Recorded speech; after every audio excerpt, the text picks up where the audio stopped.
Halo Sobat BMKG, selama periode arus balik Lebaran, khususnya pada tanggal 23 hingga 25 Maret 2026, hujan dengan intensitas ringan hingga lebat masih terjadi di sejumlah wilayah Indonesia.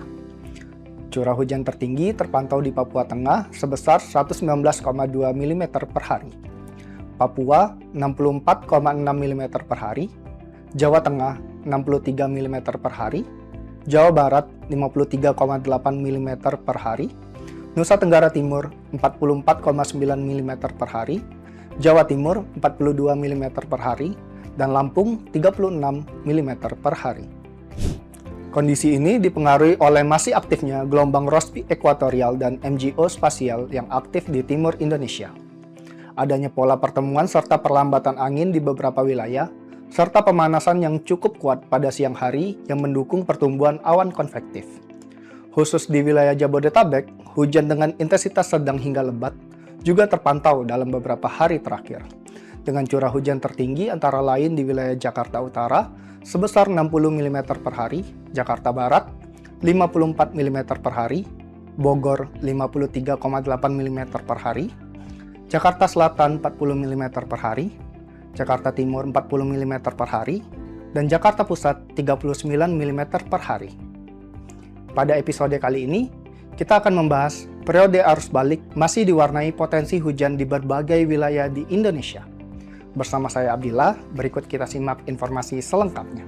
Sobat BMKG, dalam sepekan ke depan, kondisi cuaca di Indonesia masih dipengaruhi oleh dinamika atmosfer skala global, regional, dan lokal.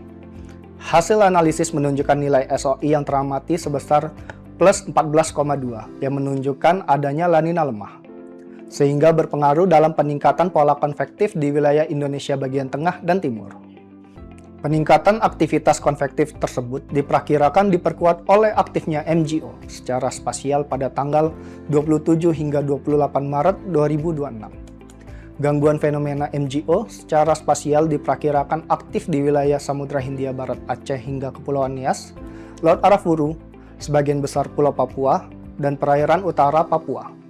Kombinasi fenomena tersebut berpotensi meningkatkan pertumbuhan awan hujan dan curah hujan, terutama di beberapa wilayah perairan dan daratan di Indonesia.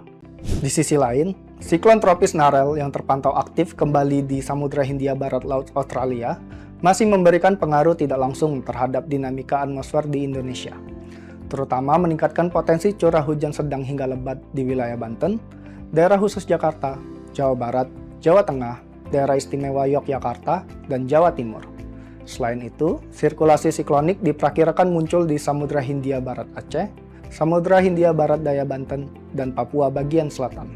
Sobat BMKG, pada periode 27 hingga 29 Maret 2026, cuaca di Indonesia umumnya didominasi oleh kondisi hujan ringan hingga hujan sedang. Selain itu, hujan dengan intensitas lebat yang dapat disertai kilat atau petir dan angin kencang dapat terjadi dengan kategori tingkat peringatan dini siaga di daerah khusus Jakarta, Jawa Barat, daerah istimewa Yogyakarta, Nusa Tenggara Barat, Papua, dan Papua Selatan. Selanjutnya, pada periode 30 Maret hingga 2 April 2026, cuaca di Indonesia umumnya didominasi hujan ringan hingga hujan sedang.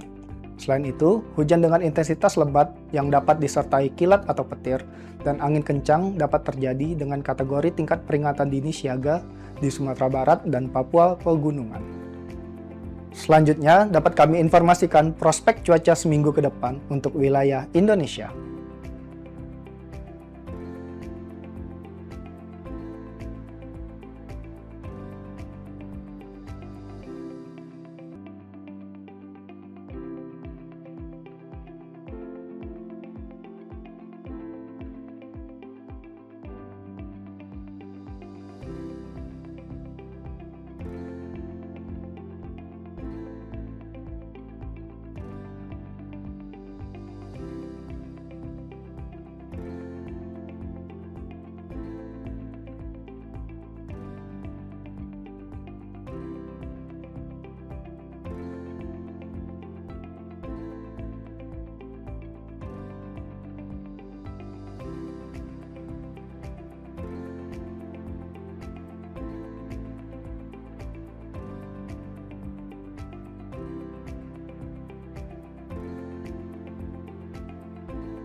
Dengan mempertimbangkan dinamika atmosfer yang masih signifikan dalam beberapa hari ke depan, BMKG menghimbau masyarakat dan para pemangku kepentingan untuk tetap meningkatkan kewaspadaan terhadap potensi cuaca ekstrim yang dapat berdampak pada bencana hidrometeorologi, seperti hujan lebat yang dapat disertai kilat atau petir, serta angin kencang.